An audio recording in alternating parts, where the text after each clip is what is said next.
Почитувани гледачи, добро дојдовте во уште една епизода на политичката емисија Геодискурс. Денеска во емисијата сме заедно со Сашо Карапанчев. Ќе дискутираме за една доста актуелна тема во последните неколку месеци, ако не најактуелна во последните неколку месеци, која што дефинитивно ја породи кризата во Украина, а тоа е на сите вас добро познатата војна во Иран, која што започна пред неколку месеци. Ќе разговараме на повеќе теми во врска со оваа војна. Првин ќе започнеме со општ поглед на кое е значењето на Иран, зошто започна оваа војна, да видиме географијата, историјата, религијата на Иран, кој што вреди да се каже и е доста важен аспект од целата оваа криза. Па ќе се префрлиме подоцна на економијата, која што најмногу се посветува внимание во нашите медиуми, во светските медиуми, затоа што е поврзана со 20% на нафтата и гасот кој што поминува за светските пазари.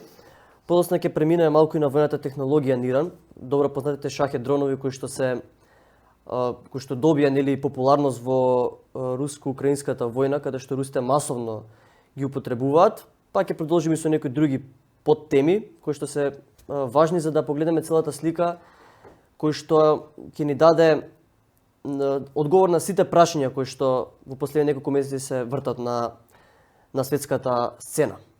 Па Сашо, да започнеме првин со географијата на Иран. Интересно е тоа што географијата на Иран е нешто што многу, да кажеме, политичари, геополитичари, што си нели ти, ќе кажа дека е една тврдина од држава која што е обкружена со планини од секаде, а таму каде што нема планини има пустини. Тоа е доста тешко да се размислува на некоја копнена инвазија која што се зборуваше нели периодов во американските медиуми, кој што било план на Доналд Трамп. Ќе видиме дали ќе се осмели да направи нешто такво, но доколку успее нели да убеди собствената војска на копнена инвазија, тоа е било пеколно тешко. Не се да кажеме може и 100 пати потешко од она што беше во Авганистан. Да, како што кажа Стефан, ќе почнеме прво со општи некои карактеристики, конкретно со географија. Иран, за почитуваните гледачи, зафаќа површина од 1,6 милиони километри квадратни. Жители, наверно, поголем дел од популацијата знатно има над 90 милиони. Можеме да кажеме уште на самиот почеток дека географијата го доаѓа на голема врата и го возвраќа ударот на меѓународното право и на меѓународната политика, а и на војната технологија, затоа што, како што самиот истакна, од сите страни Иран е обграден со високи планински масиви. Тоа се огромни планини. Пред да почнеме да ги продискутираме малку поопширно за овие планини, да кажам дека Иран се граничи со повеќе земји, претежно тоа се муслимански држави. На север се граничи, северозапад се граничи со Азербејџан, во еден мал дел со Ерменија, а на запад се граничи со и исто така еден северозападен дел се граничи со Турција, западниот дел се граничи со Ирак. На југ излегува на добро познатиот Персијски залив. Доста актуелен. На исток се граничи со Пакистан, североисток со Авганистан и крајниот север се граничи со Туркменистан. Како што кажав и претходно, Иран е обграден со огромни планински масивни релјефни ланци, каде што е многу тежок пристапот, и ако може се види на географската карта, тие планини претежно се наоѓаат на периферијата од центарот на Иран, буквално на пограничните делови. Евентуално може има благи пристапни патишта има кај Туркменистан, но и таму има изразити планини со тие благи патишта се испресечени пак со високи планински врвови. Во средината на Иран има голем дел на пустини, значи кој што за да се дојде до главниот град Техеран, мора тие, ако планира веќе Америка и Израел со копнена војска да интервенира, мора да тие прво треба да ги помине тие планински ланци кои што се екстремно тешки за освојување, па после тоа треба да ги помине пустините за да може да го освоја централниот дел на Иран. Затоа што населението, иранското население, за разлика од другите етнички групации кои што се во Иран, значи конкретно зборам за носителот на Иран на државата, тоа е персијанците, сегашни иранци, најголем дел се сконцентрирани во централниот дел на Иран. На периферијата на Иран живеат малцинствата. Исто така е обграден и со многу подземни има треба да се спомнува дека е еден дел од географијата со карстен релјеф, а таму кај што има карстен релјеф има и подземни водени текови и иранциве во тие подземни текови сигурно имаат направено доста еден голем огромен комплекс на бункери. И тоа далеко поголеми од бункерот што ги имаше направено Хамас. И тоа никој не може да знае освен иранските власти на која длабочина се наоѓаат и колку се протегаат и колку должина, ширина, длабочина се протегаат.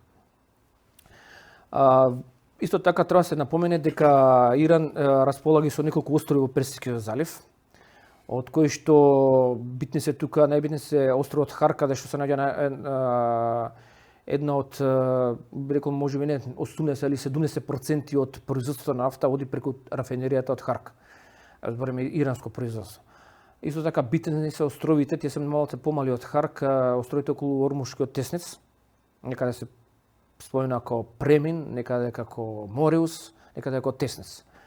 Значи тоа е најтесен дел од 30 до 35 км што го одвојува иранските острови од делот кој што го контролира султанатот Оман. Од другата страна се наоѓаат Обединетите арапски емирати, меѓутоа врвот на Обединетите арапски емирати кој што длабоко навлегува во Персискиот залив е под контрола на султанатот Оман. Значи султанатот Оман се граничи со Иран во тој дел на Ормушкиот теснец.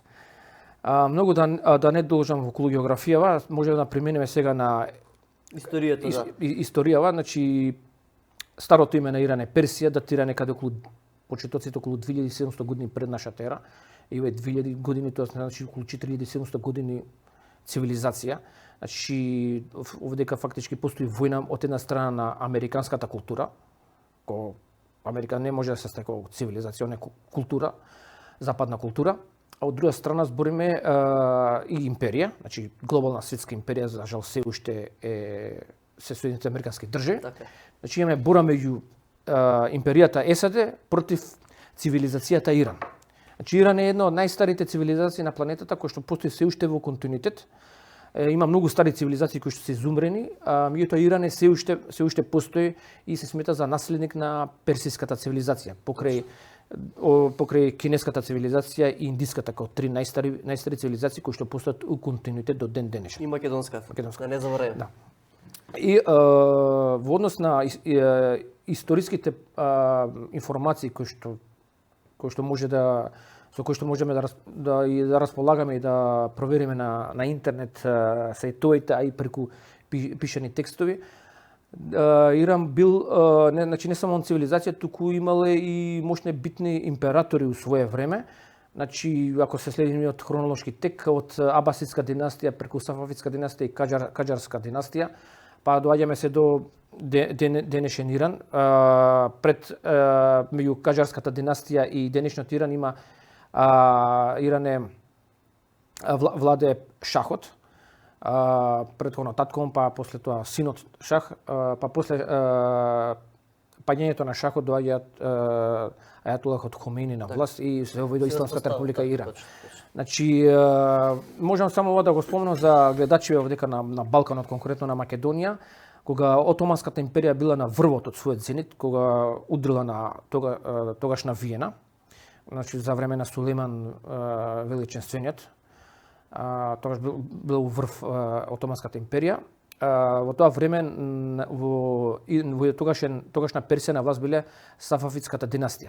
И Сафавидската династија во тоа време го искористила тој момент да од зад грб удри на Отоманската империја и Отоманската империја има во тој момент, во тој период има доживено голем број на порази од персиската војска, така што покрај заслуга што има значи за паѓањето на Виена, покрај што има голема заслуга полјакот Јан Собиески, кој што е имал ослободена Европа од исламската чизма. Исто така голема заслуга за поразот на Сулейман во Виена имаат и Сафавидската династија на Персија, која што неколку наврати има поразена Отоманската империја, која што била во тогаш у зенит. Значи во однос на тука на кога спомнеме дека историја можеме да споменеме дека веќе допирни точки со историјата имаат и етносот, нацијата и религијава, можеме да споменеме религиозен поглед да иранците се шиити. Шиизмот потекнува од четвртиот пророк Алија. Значи они веруваат во Мухамед, меѓутоа според нив пророкот Али е тој кој што треба да го наследи Мухамед, а не Абу Бакр, ако точно се изразив, според кој сметат сунитиве. Кај сунитиве Абу Бакр треба да го наследи Мухамед, а кај шиитите Алија. И тука постои конфликтот меѓу сунитите, главниот конфликт меѓу сунитите и шиитите. Значи исто така во однос на антрополошки расен поглед иранците се индоевропјани, ариска раса, значи исти као нас, они се белци, обколени со турко-монголоидни и семитски народи. Семитски се арапите, а турко-монголоидни се турциве и овие од Централна Азија горе. Тоа значи дека Иран е од сите страни обкружен со, да не речем, со непријатели. Значи, иако се тие муслимани, значи сите суседни држави на Иран се претежно муслимански, со исклучок на Ирак, каде што мнозинството од населението се шиити, како Иран. Меѓутоа, останатите земји околу Иран се сунитски муслимански земји и кои што се непријателски настроени кон Иран, со тоа што освен Азербејџан.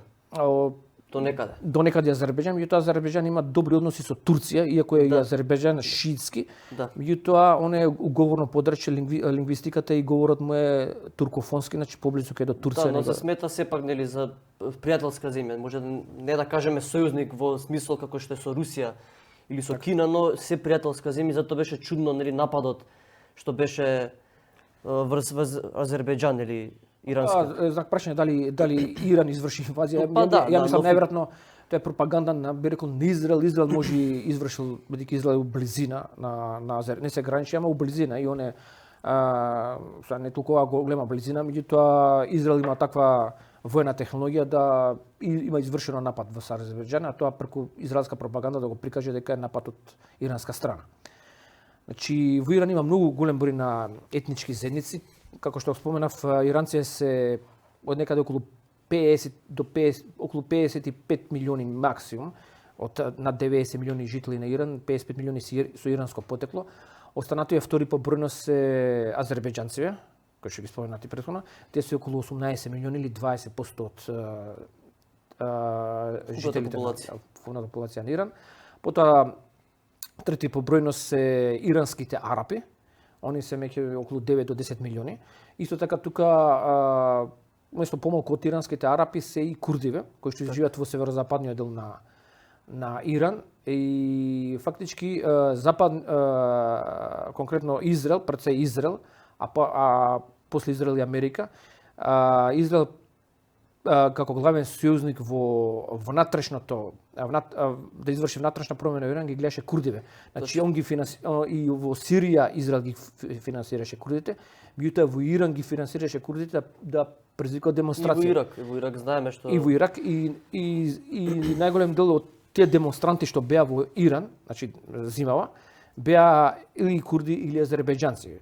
Добар дел беа азербејџанци, затоа што има исто така и азербејџанци, зборам кога мислам на азербејџанци, мислам на азербејџанци што живеат во Иран, затоа што има и Азербејџан држава. Значи азербејџанците што живеат во Иран заземаат високи раководни политички, интелектуални, економски позиции во иранското општество. Они се на високи позиции во ирански банки, ирански универзитети, на високи ирански политички позиции, зборам за азербејџанци. Курдиве не се застапени многу на тоа ниво, меѓутоа и курдите се помалку бројни. Меѓутоа Израел гледа во курдиве како етничка заедница во Иран која што може однатре да ги ровари иранци. Многу да не должам да не губиме време со курдиве. Тука би ги споменал и белуџистанците. Има и на север, пред да преминам белуџистанци, има и на север помали етнички заедници кои што се некои се сунити, некои се шиити, меѓутоа се тие многу мали. Само да не должам многу, белуџистанциве кои што се живеат на југоисточниот дел на Иран, они се на два дела. Едниот е во Пакистан, значи имаат Пакистан територија белуџистанците, имаат и во Иран. Значи во две земји живеат они. белуџистанците се во интересно во Пакистан се сунити, а белуџистанците во Иран се шиити. Да. И они фактички излегуваат во оној дел каде што се наоѓа Урмушкиот теснец. Тој дел влегува во провинцијата Белуџистан. Иран е значи поделен на провинции и затоа Белуџистан го споменав како многу важна провинција бидејќи тој дел каде што се наоѓа Урмушкиот теснец и островите ирански каде што се наоѓаат тој Урмушки теснец потпаѓаат под провинција Белуџистан. И во однос на кога сме веќе кај религија и етноси, треба да се спомене дека Иран планира сите овие етноси што се добар дел од нив не се шиити, се сунити, да ги сублимира во една иранска нација. Значи, дека иранското општество не гледа они религиозно, они гледат пред се национално ниво, бидејќи имаат доста сунитско население по вероисповест кој што живее на иранска територија. Добар дел од нив се интегрирани во иранското општество. Некои поради надворешни влијанија, како речеме од Соединетите американски држави, и од Израел не се доволно интегрирани во иранското општество, некои помали етнички заедници, меѓу кои и курдиве. Од сите етнички заедници азербејџанците се највише интегрирани. И затоа курдиве се како продолжена рака на израелците во Иран. Интересно е тоа што ирачките курди ги предупредија иранските курди дека практично народски се кажеме да не се фаќаат нора со американците, затоа што еднашка неколку пати досега ирачките курди испаднаа на крај, нели, и излажани од американците, нели, им ветува држава, им ветува некој вид на автономија после таа борба, нели, која што беше поддржана од американците, на крај испадна една обична нула сите тие нели ветувања, па им и укажаа, нели, на нивните браќа во Иран дека секој потек кој што би значел сојузништво со САД и со Израел би значел евентуален пораз за самите нив, затоа што Америка не е партнер на кој што треба да се верува. До сега сите партнери ги има оставено на цедило, ги има излажано и тоа се покажало низ историјата, посебно на Блискиот Исток. Интересно е тоа што и се случува и денеска со економијата, партнерите, нели, да си ги остави на цедило, па да се префрлиме на таа тема најактуелната и граѓаните што најмногу ги интересира, тоа е нафтата и гасот кој што поминува низ Ормузскиот теснец. Истиот ден, првиот ден од војната, кога Иран го блокираше Ормузскиот теснец, нафтата, нели, се качи, цената на барелите рипна многу и се најави една криза на економијата во светот, затоа што 20% од вкупната нафта не е малку. Сепак, најголем удар ќе претрпе тука Европа. Па ајде малку да ја обработиме и таа тема. Само мала дегресија во однос на да завршиме, да затвориме темата околу религијава. Значи, постои предисламски Иран, тоа е зороастерски Иран, каде што има Зороастер напишана извондарна книга Зента Веста, каде што постои борба меѓу доброто и злото, дуалистичка религија, каде што пред да се појави исламот, зороастризмот била главна религија во тогашна Персија. И наследници на зороастризмот се денешните парси кои што живеат во Индија и кои што моментално во Бомбај, Мумбај, тоа е еден од поголемите индиски градови, мислам втор или трет поголемина, втор град мислам дека е поголемина во Индија, поранешен Бомбај, да се Мумбај го викат. Значи, највисоките банкарски позиции на банките во Бомбај ги држат парси. Значи, тоа се населеници на зороастријанците од Персија. И најголема концентрација на парси во светот има токму во Индија, во Мумбај. Значи, тоа е Махараштра, сојузна држава и една од најбогатите индиски држави. Така.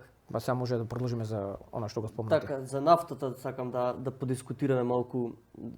Дали Америка има капацитет да го блокира Ормузскиот теснец, како што врши сега притисок врз иранската морнарица, дека секој брод кој што иранската морнарица ќе го пропушти низ Ормузскиот теснец, Америка ќе има можност да го блокира истиот брод. Америка со самото тоа што го кажува, она се оквалификува како меѓународен пират. Така да не ги почитува меѓународното право. Значи елементарното меѓународно она го крши, она бара од другите земји да го почитат, а она највише го крши. Значи колку што знаеме, американските војни бродови се во меѓународни води, тоа се претежно сконцентрирани во Индискиот океан и во Арапското море.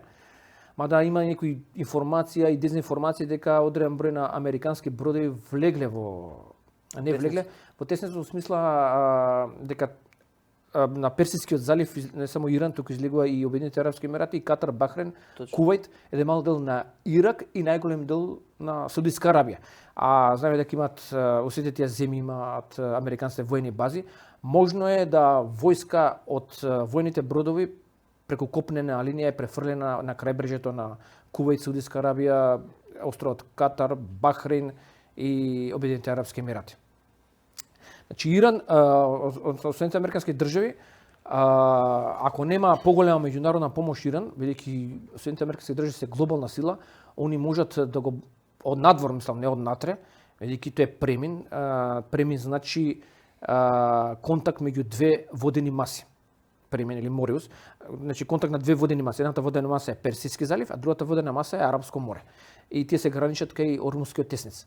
Ке Персискиот залив нормално Иран ќе го контролира тоа, ама надвор тоа што е Арабско море, што е меѓународни територијални води, тука има огромна концентрација на американски бродови и ако мисли дека Америка може да го исконтролира тој цел, тоа може да му се врати како бумеранг на самите мултинационални американски корпорации, бидејќи во нивни интерес е да тој теснец биде отворен. Апсолутно. И пред војната тој беше отворен. И кој го затвори американците, Америка и Израел го затвори тој теснец. И во однос на нафтава и гасот да споменам дека не е точно дека прочитав на интернет на информација дека Кина највише ќе трпи од иранската нафта, не. Највише од иранската нафта, и тоа има 4 земји, и сите 4 земји се од Азија, ниту една интересно не од Европа. Сите 4 земји што ќе поради блокадата на Ормускиот теснец се од Азија. Највише ќе трпи Пакистан. А зошто и пред да почне војна со Иран, имаше краткотрајна војна меѓу Пакистан и Афганистан. Неколку дена претходно почна. Да, само да Пакистан се одлече од овдека. Значи, Пакистан пред да почне војната изјави дека една од ретките муслимански земји која што ќе го помага Иран у случај да Соединетите американски држави Израел го нападнат Иран. Интересно, постои некое непишано правило кај муслимански земји. А иначе Пакистан и Иран се смртни непријатели. Они меѓу себе се напаѓаат. Меѓутоа, ако нека трета земја ги нападне, како во случајот Америка, Пакистан ќе застане зад Иран. Меѓутоа, сепак мислам за тоа војна краткотрајна, сигурно тука пак е ова американско-израелско масло. А и плюс околу 70% од нафтата што ја зема Пакистан, оди преку Ормушкиот теснец. Значи највише ќе трпи поради ова блокада на Ормушкиот теснец Пакистан. На второ место е Јапонија. А на трето место се наоѓа Јужна Кореја, на четврто место е Сингапур, на пето место е Виетнам. Значи тоа се пак азиски земји, ама не у тие 5 земји не е Кина, далеко дека е Кина. Бидејќи налетав на таква информација на интернет, затоа што Кина мислам дека најголем дел од нафтата ја увезува од Руска Федерација. Да. А има добра голема површина, која има и доста нафтоводи, гасоводи изградено од Русија спрема Кина. Точно. И кои што одат или преку Казахстан, или преку Монголија, или преку далечниот исток на Руска Федерација, таму Хабаровск, реката Амур, Хабаровск и Владивосток повлегуваат у Манџурија, кинеска провинција, и у Кина влегува. Значи, најголем дел од нафтата Кина и увезува од Русија. Исто може да се каже и за Индија. Индија увезува од Иран, меѓутоа пак Индија исто така највише увезува од Русија. Значи, најголеми штети пак ќе имаат Пакистан, Јапонија, Јужна Кореја и Сингапур. Пак генерално повторно тие се сојузници на Америка. Да, сојузници на Америка и тоа се земји кои што немаат нафтени ресурси. Точно. Апсолутно се зависни од сето тоа. Така. Да преминеме исто така и на војната технологија која што е многу значајна за Иран. Тоа се покажа и за Русија, затоа што за прв пат во светската историја во руско-украинската војна беа употребени дронови. И тоа не какви било дронови, туку иранските шахеди кои што се покажаа како извонредни на војното поле. Долго време украинците, американците и целото НАТО кој што стои позади Украина не може да најдат лек за овие дронови, се уште нема до оној степен на кој што тие сакаат. А Иран умешно ги користеше во нападите врз сите арапски држави и врз Иран, односно врз Израел, каде што уништуваше опрема и војна технологија од неколку десетици милиони долари со дрон кој што кошта неколку десетици илјади долари. Така што е извонредно оружје. Они имаат и некои други интересни оружја кои што ги кријат се уште, интересни ракети кои што самата америчка војска беше изненадена што поседува Иран, па малку да предискутираме за таа војна технологија за која што се тепат многу светски сили. Па прво да се каже дека кога се збори за војната технологија на Иран и општо за образованието и науката и технологија и иранската технологија, ова војна Иран ја има планирано у последниве, ако не 30, да, може се каде 40 години може да каже. Има планирано и он само самите ирански власти не знаеле кога ќе се случи. Иначе они планирале војна да имат со Америка. И планирале да ја развиваат таа технологија. Значи треба се споменат да се спомене ова, не знам гледачите колку знаат, Иран од целиот муслимански свет има најголема концентрација на инженери, машински електроинженери, математичари, физичари, хемичари, и не само од технички науки, туку и од природно-математички науки, биотехнолошки науки, медицински науки. Значи од целиот муслимански свет, а овие се шиити, а шиитите се само 10% од муслимански свет. 90% се сунити. Значи овие се најобразована популација или најобразована земја од муслиманскиот свет. Тоа се потпира на фактот што Иран, како што спомнав на почетокот, е цивилизација у континуитет и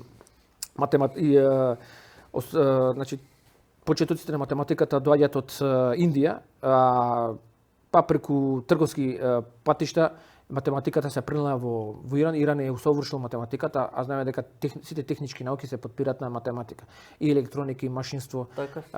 Тоа се науки кои што без математика не може да функционира, исто и физика и хемија, исто се поврзани со математика. Значи иранците ја владеат доста ја владеат математиката и имаат усовршено, да имаат многу јаки факултети, универзитети кои што заради западната пропаганда искривено ги гледаат или ги омаложуваат или ги обезвреднуваат иранските универзитети кои што имаат високо ниво на знаење и технологија и наука. И врз на тоа знаење, технологија и наука и голем човечки ресурси имаат, доста имаат научници. Не само што живеат у Иран, туку и во Америка има научници кои што се школувани на ирански универзитети и работат во НАСА, да речеме, ракетна технологија, значи Вселенската агенција НАСА во Америка и исто така и Европска вселенска агенција во Европа. Значи тоа се потпира на огромно акумулирано знаење во текот на целиот историски период од почетокот на Персија па до денешно време, кога збораме веќе за на кое ниво се наоѓа. Во однос на шахедите, што ви спомена, има информација дека Байрактарот, кој што не е, тој каросеријата му е турска, али моторот на Байрактар е еврејски, израелски. Значи мотор шахедот има многу појак мотор од Байрактарот, што има израелски мотор. Тоа и самите израелци го кажуваат дека шахедот е многу поубиствен од Байрактарот. Само не знам, гледачите треба да прават разлика дека Байрактар не е турски дрон, он е со турска каросерија, али со израелски мотор. Пак е главната конструкција, мозокот во Байрактарот е израелски. Значи тоа зборува за голема прецизност на иранската технологија, особено конкретно на дронови. Они имаат иранците исто така и развиваат и тоа веќе ми е познато на гледачите и нуклеарно гориво.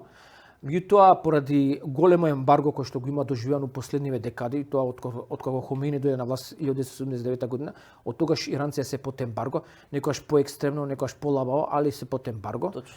И ланското бомбардирање на подземните бункери каде што американците мислеа дека се крие нуклеарното гориво. Што беше неуспех за Америка на секој поле. За правење на нуклеарна бомба. Али иранците рекоа дека некои ирански извори тврдат дека нуклеарното гориво ми треба за електрична енергија.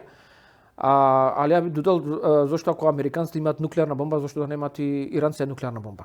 Па да, тоа е веќе голема дебата нели на светската сцена помеѓу светските сили, каде што имаме држави кои што повикуваат нели на нуклеарно наоружување, држави кои што не поседуваат.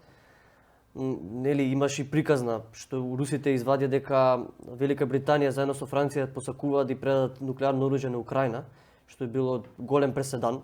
Ако разговараме за такво сценарио, зашто би немал Иран во оваа ситуација? И последни информации што дознавам преку интернет, нуклеарни бомби сакаат да развиваат и Јапонија, Јужна Кореја.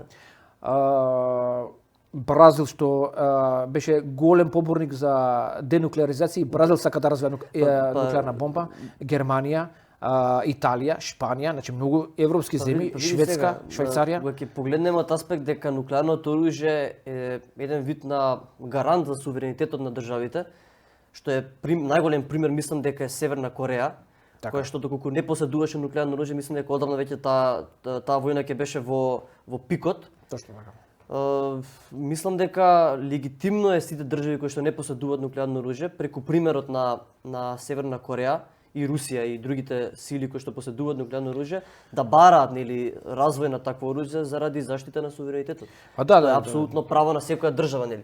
Така што ќе биде интересно во следниве неколку години да видиме како тоа ќе се развива, затоа што развој на нуклеарно оружје не е од денес за утре, нели, тоа е процес кој што трае со децении понекогаш, зависи од технолошкиот развој на одредена држава, но ќе биде доста интересно. Да видиме веќе кога сме кај светските сили на нуклеарното оружје, да видиме каква е политиката на светските сили во однос на оваа војна. Тука мислам на Европа, ако можеме да ја земеме како светска сила веќе, но најмногу мислам на Русија и на Кина. Кој е влијанието на Русија и Кина можеа да помогнат и повеќе, меѓутоа оние одлучија геополитички докаде може да помогнат, докаде не може да помогнат. А тоа може само они да го кажат рускиот врв и кинескиот врв, ние вака од надвор, од дистанца, кој што немаме... Тоа е проценка нели на до каде се нашите интереси, колку нашите интереси може да бидат загрозени до тој степен, нели? Иако тука има и негативни работи и позитивни у смисла, да, точно, Руската Федерација и Народна Република Кина и дадоа софтвери, сателитско наведување, навигации за кинезите дадоа софтвер за да комуницираат војните лица од Иран. Сателитска навигација мислам да ги даде Руска Федерација на иранската војска. Тоа мислам, тоа е позитивната работа, мислам дека ја од моја гледна точка, може грешам, може не грешам, дека е недоволна помош за Иран, затоа што Иран е постојана членка на БРИКС. И ова може да биде протолкол на другите членки на БРИКС како импулс за послаба соработа, во смисла ќе дојде до дехомогенизирање на БРИКС и БРИКС нема да го гледа само, ќе го гледа само како културна и економска и по сите стандарди, нели, и она кое што е договорено со БРИКС не е воен сојуз, точно така. Тоа е чисто економски, сега за сега. Не можеме да правиме паралела со НАТО во овој случај, затоа што НАТО е воен сојуз првин, а Европската унија е економски сојуз, така што можеме до некаде да правиме паралела со Европската унија која што не е воен сојуз. Сега можеме ние да зборуваме дека не е може паралела да правиме со Шенгенска организација. Тоа да. Таа е воена организација и таму се членки, меѓутоа таму не е членка Иран. Иран не е членка. Али Руска Федерација и Кина се членки. Сега не знам како ќе реагира ако Соединетите американски држави нападнат некоја членка на ШОС, како ќе реагираат во тој случај Кина и Русија во тој поглед. Бидејќи нели ако некоја земја што не е членка на НАТО нападне членка на НАТО, тогаш сите членки на НАТО, тоа во нивните принципи го пишува, ќе ја нападна таа членка таа земја што е нападнала оваа членка на НАТО. Али тоа е се на хартија напишано, во пракса не знам. Да, до сега не се има видено, како што и за не се има видено артиклот 5 за НАТО, нели? Да, така да. До сега се нема случајно членка на НАТО да влезе во директна војна со некоја друга војна која што не е членка на НАТО, така што и пак и тоа на хартија не можеме да знаеме затоа што такво сценарио води до светска војна. Не знам дали некој би се осмелил на таква работа. Ќе видиме, имаме доста прокси војни низ светот, ќе видиме како тие ќе се развиваат.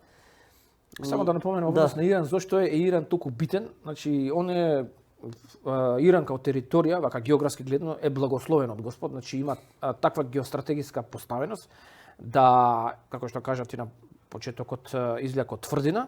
И тоа он е битен у смисла да ако он е, ја го гледам Иран, вака на светската мапа го гледам Иран како е еден клуч, златниот клуч кој што ќе отвори бравата, а бравата се вика Централна Азија.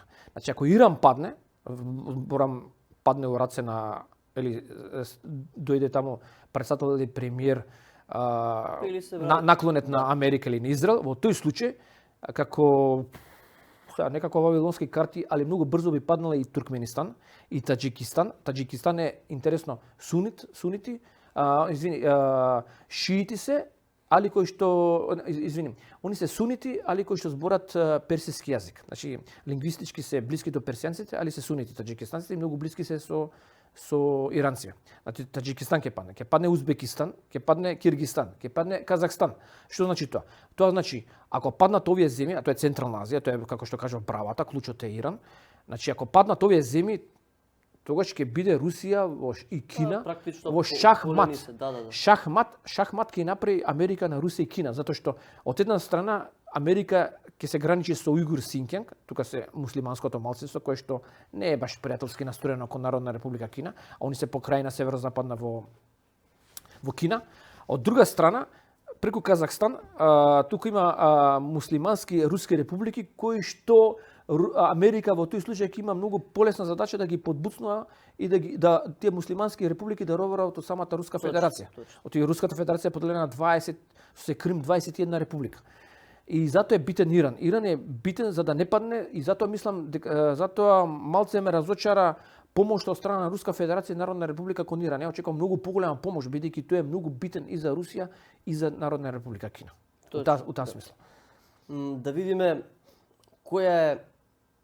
што е Иран во 21 век. Интересна држава како што да се видовме, членка на БРИКС. Да, постојна членка. Иран има една од најсилните кинематографии во Азија, тоа треба да се спомене, мада има еден дел од режисерите кои што не се согласуваат со иранскиот они се согласуваат со Иран како цивилизација, како култура, меѓутоа не се согласуваат со строгите догми на иранските ајатоласи. Значи, има и ирански режисери кои што живеат во Иран и кои што прават филмови извонредни, но исто така има ирански режисери кои што прават филмови извонредни, али живеат претежно во Франција. Значи, и ајатолахот Хомеини пред да дојде на власт во Иран, живееше во Франција. Значи, покрај што имаат јака кинематографија, они имаат и интересна музика, традиционална музика, исто така интересна кујна имат иранците, бидејќи се цивилизација, и можам да кажам дека добар дел од зборовите кои се употребуваат у македонскиот јазик се од иранско потекло, не се од турско потекло, затоа што многу и често во разговор со мајка ми кажува овие се турцизми, бидејќи знаете, постарите жени и на нашите родители гледаат овие турски серии и мајка ми ќе рече дека се ова турцизми, не се турцизми, ова се иранизми, персијанизми кои што Турција во еден дел окупирала делови од Персија, не цела, али окупирала. Тогаш биле турците повоинствени во одреден временски период. Меѓутоа, иранската цивилизација и култура е понадмоќна во однос на отоманската. И отоманите попримиле или биле асимилирани од таа персиска култура. И попримиле разни зборови од таа персиска култура и тие зборови ги прилагодиле на својата култура и како што доаѓале тука Европа, ги шириле тие. Рече доста збори како што се ајвар, баклава, не мислам дека се турски, туку се персиски зборови. Така. И баклава, јајвар и сега не ми текнуваат некои други збори, мислам дека се од персиско потекло. Значи тоа во однос како што спомнав има изводена кујна. Исто имаат извонена архитектура, ги прават можеби едни од најдобрите теписи на планета, познати како персиски теписи. Значи тоа го имаат постигнато во тек на време на развод на нивната персиска цивилизација. Значи треба да се прави разграничување меѓу култура и меѓу цивилизација. Речеме Европа е култура, не е цивилизација, али Иран е цивилизација. И луѓето не мислат дека тоа е едно исто со култура, не е исто. Цивилизацијата е многу поголема од култура. Точно. Освен овие работи што ги спомена, во Иран исто така значи покрај што има и изводени научници, инженери и уметници, Иран има исто така изводени лекари, како што споменав и медицинските факултети им се на високо ниво. Исто така Иран има и проучувачи на нивните обичаи, етнографија, антрополози извонредени. Значи, со еден збор, Иран, иако е многу помало од Европска унија, вака пошители, Европска унија има 450, тој има 90 милиони, значи може да конкурира доста работи на Европска унија, иако е 450 милиони. Да, но поради таа пропаганда која што е евидентна на западот, ние имаме погрешна слика. И во американските филмови Холивуд и така натаму е прикажан Иран како тотален негативец, терористичка држава која што сега ќе дојде ќе испали бомби и ќе ги разнесе сите американци. За жал, како што кажа ти, Иран е цивилизација на која што не е посветено доволно внимание. Ние како македонци навистина е многу лошо што не знаеме доволно за Иран, иако сме биле и ние цивилизација. И се уште сме, но доста сме имале допирни точки и историскиот период. Да, сме имали војни со нив и така точно натаму. И кога знам од луѓе кои што биле во Иран, кога ќе кажеш дека доаѓаш во Македонија, тие се восхитуваат на наша цивилизација, тоа што знаат што значи континуитет, нели, на таква една цивилизација. Ние сме биле порано пријатели, да кажеме, можеби не сме биле непријатели, сме биле некој вид на конкуренти. Не сме биле никогаш, нели, до ниво да се мразиме.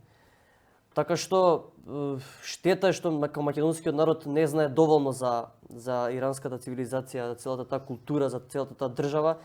И имаме едно, може да кажам, не лоша слика, тоа што македонскиот народ сепак има симпатии кон тој антиимпериализам на Иран кој што моментално против кој што моментално тој се бори, но мислам дека треба малку повеќе да се посвети внимание на целата таа приказна околу Иран и затоа е добра оваа емисија, нели, тоа што го кажуваме, и погледнати други емисии врска со Иран, не е само геополитиката во прашање, туку како што кажа и ти, нели, имаат кинематографија многу прекрасна.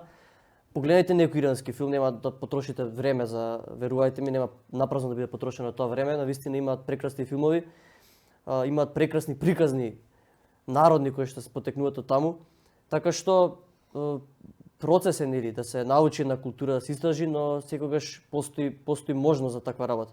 И сега дека многу има Иран добри работи, сега баш ми текна и на Руми, поетот Омар Кајам, имат изворена иранска персиска поезија. Точно, така. Зошто овдека малку е застапено, затоа што у соседната земја Република Србија имат и ирански културен центар. Да. Тоа треба да потегне македонската влада заедно со иранската влада, да иранската амбасада се отвори тука ирански културен центар и да може тој ирански културен центар да биде директна врска, мост меѓу македонците и иранцеве и да можат македонците повише работи од директно од тој ирански културен центар да се формираат, а не од интернет некакви за англосаксонски или пошироко западни пропаганди кои што го негативизираат Иран.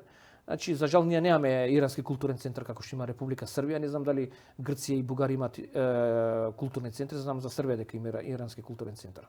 Така.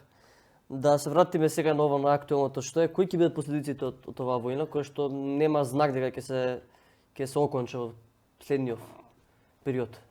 Причините мислам дека ги кажав. Да, ги набраве причините, да.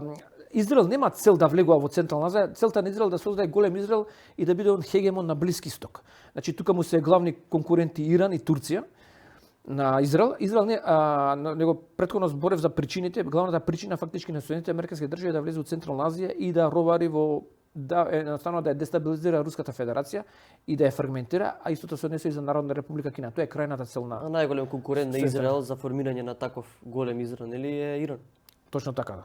И значи тоа беше причините која е причината на ова, само крајната цел на Америка, значи точно е Америка има желба да ја земе нафтата и гасот на Иран, да го промени ајатолошкиот систем, значи да нема на власт ајатола, туку да биде премиер и председател кој што ќе биде наклонет кон Америка и да елиминира ИРЦГ и иранската револуционарна гарда. Значи тоа се едни моментални цели, али долгорочна цел е да влезе во Централна Азија и да ја фрагментира Руската Федерација и Народна република Кина. Значи Халфорд Макинтер е еден од познатите светски геополитичари, еден англичанец, има речено дека и тоа Хенри Кисинџер потоцна го има ископирано, јас сега тоа го реплицирам тоа што го има кажано на Халфорд Макинтер, он има речено дека кој контролира центарот на земјата го контролира светот, значи, а центарот на земјата е Сибир. А сите знаеме дека покрај Урал, каде што има огромни рудни и други ресурси Руската Федерација, исто така огромни ресурси се наоѓаат во Сибир кои што се уште Русија не ги експлоатира.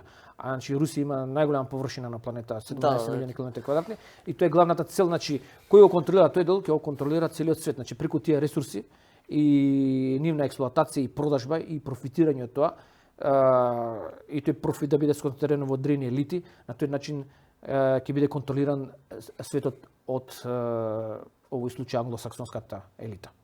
Така. Значи ти спомна последиците. Така. Последиците биле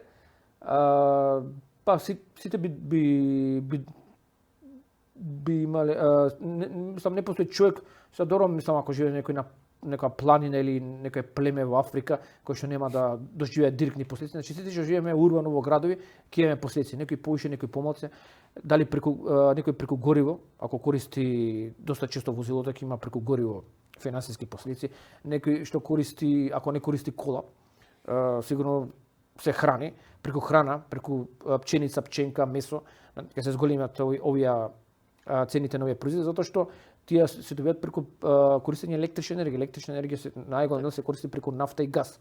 Значи автоматски најголем дел ќе имаме ние овдека на Балканот финансиски последици, конкретно Македонија финансиски последици ќе има. А Блискиот исток во случај ако нема некој нуклеарен армагедон, некој па да го не да го снема целиот свет, туку поголемиот дел од планетата да биде уништен.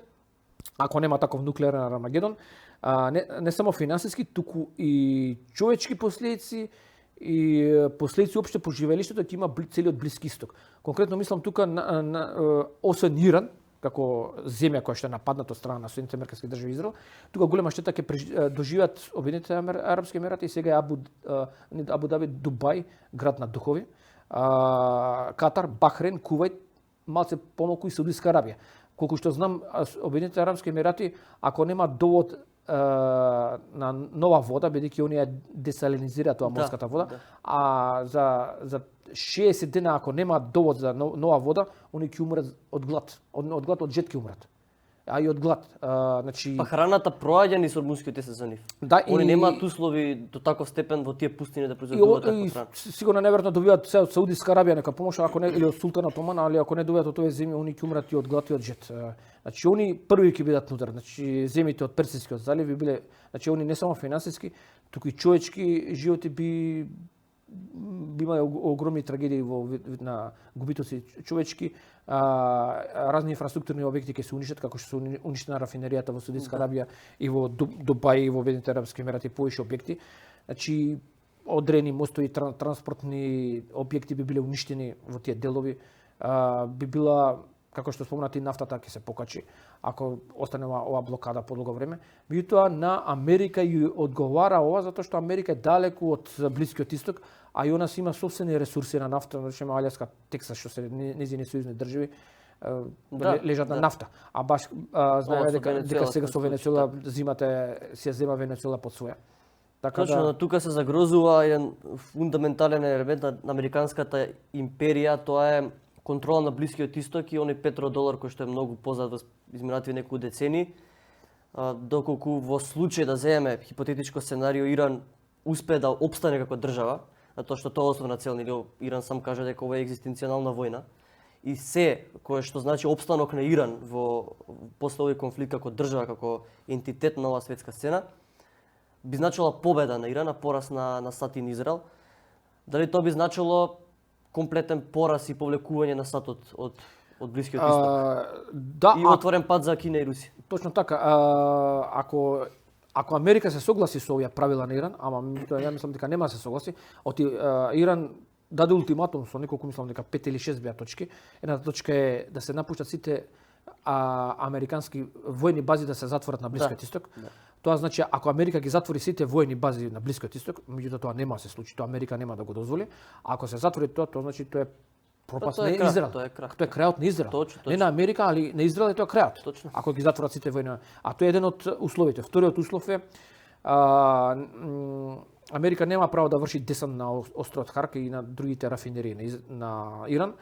А третиот услов е контролата, суверена контрола врз Ормушкиот теснец да има Иран и никој друг. Тоа е третиот услов. Америка не се согласува и се уште не се согласува. Четврта работа е иранската револуционна гарда да си остане главна и елитна војска во Иран, на што Америка не се согласува. Петиот услов е ајатолахот да биде врховен лидер во Иран. Америка не се согласува. Иран не го напушта тоа и тоа е ултиматум. И шестиот ултиматум беше ова ти што го спомена, дедоларизација на доларот, на петродолар. Практично кинување петродолар. Иран тоа значи дека Иран да продава нафта да речеме ако прода нафта на Кина да ја прода во кинески јуани, на Индија ако прода индиски рупи, на Точно. Добро, Русија нема да купи, али ако прода некој производ на Русија во руски рубли, да речеме. Да. У таа смисла, тоа значи дедоларизација на доларот, и веќе се врши таа дедоларизација на доларот, а мислам че прв таа дедоларизација на доларот е направи либискиот председател Муамер ел Гадафи и заради тоа беше скинат. Убиен државен удар направен и на варварски начин убиен. Тој таа дедоларизација на доларот продолжуваат БРИКС групација заедно со каде што главни се таму Народна република Кина и Руска федерација, каде што е член Иран и една од причините зашто Америка го нападна Иран е токму оваа дедоларизација. Точно. Значи со паѓањето на петродоларот паѓа економската економија. Со паѓање на економската економија паѓа воената машинерија на Америка. Со паѓањето на воената машинерија на Америка и Америка више нема да биде светски глобален играч број 1. Се е поврзано со финансиските ресурси. Точно така. Мислам, Блискиот Исток е многу значаен и за Кина и за Русија. Таму Америка е апсолутен хегемон моментално со тие војни бази и ако интересно е тоа што ако Америка не се сложи да ги затвори базите, мислам дека Иран ќе им ги затвори базите преку тотално уништување на истите, кој што се покажа како опција, реална опција и доста ефикасна. Мислам, доста од базите се или целосно нефункционални во овој момент или па се делумно нефункционални каде што имаме неможност на американската војска да врши операции на оние начини кои што вршеше на самиот почеток на војната. Па во историски период во современа историја никош не се случило да некоја земја нападне некоја база, воена база на Америка. Значи не воена база на Алжир или на Либија или на Пакистан, туку воена база на Америка. Значи ова е прв пат во историја се случи Иран, кој што не е глобален светски играч број 1 од типот на Кина, Русија или Америка, да нападне американска воена база и при нападот на таа на американските воени бази има уништено и еден Авакс. Колку да знаат гледачи, Аваксот е најскап авион на планета и е многу интересно за него што без тој авион американската војска не може да користи ниту практично нивната авиација ќе биде безпомошна, тоа што сите оние ловци кои што летаат по помош или со помош на овој Авакс, ги има. Интересно е тоа што американците имаат таква стратешка грешка направена со овој авион, тоа што во кон крајот на 90-тите, мислам, или 80-тите, се не ме фаќате за збор, не знам точно кој период, но не е толку многу одамна, американците имаат план за производство на нов, практично усовршен тип на Авакс, кој што поради одредени причини не успеа да влезе во производство и остана овој застарен модел на Авакс кој што сега го знаеме, но тој нема продолжено, не продолжил да се произведува. Не се надоградува. И Америка има практично лимитиран број нови авиони. Доколку во хипотетичко сценарио земеме тие авиони, Иран успешно ги уништи сите, Америка нема да има авиација практично. Или ќе биде тотално ограничена. Тоа е точно, само што сите тие Авакси веќе се наоѓаат на огромна дистанца на американска територија. Ама секој момент постои доколку прави повторни операции со операции кои што имаат висок ризик. Секогаш постои можност Иран да ги собори тие авиони или пак да ги уништи во базите кои што се. Значи не само што треба долго време да се направи тој Авакс, туку и цената му околу $270 милиони, што е поскап од најскапиот нивни F-35 Phantom. Така. Ловецот што е кој што не знам која е цена, ама ова е далеку поскап Аваксот од нивниот најскап ловец или бомбардер. Точно така.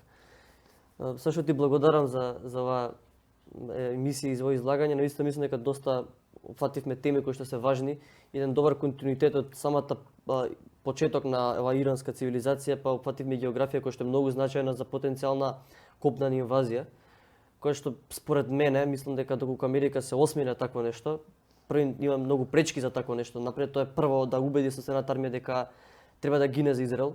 Видовме неколку интересни случаи каде што наводно американските војници погрешка запалиле или се има дефект на нивните носачи на авиони со некои веш машини, наводно се повлекол во Сплит, мислам, реконструкција на поправка. Сега ако е навистина тоа реалноста дека самите војници запалиле пожар во носачот на авиони заради да не учествуваат во овие операции, тоа е голем пораз за американците. Попрво би сакал кој јас сум член на таа администрација на Трамп, Иран да ми го погоди носачот, отколку самите мои војници да саботираат Ја мислам дека американците да соберат 1 милион војници, тогаш дали ќе бидат способни да копнено да интервенираат, Многу тешко. Зашто Иран може да Многу собере войска од 5 до 6 милиони. Они Многу би требало да соберат 2 до 3 милиони тешко. американци за да можат копнено да интервенираат. А тоа е земавме, огромна бројка. нели го разговаравме тоа преска дека не знаеме кои тунели постојат и колку нели големи на должина, ширина, длабочина се наоѓаат и во самите тие планини, не знаеме што би можеле тие тунели да придонесат за иранската војска во случај на копнена инвазија. Затоа и они ги земаа нели во предвид оние курди кои што се на самиот север, тие беа единствената капија за влез во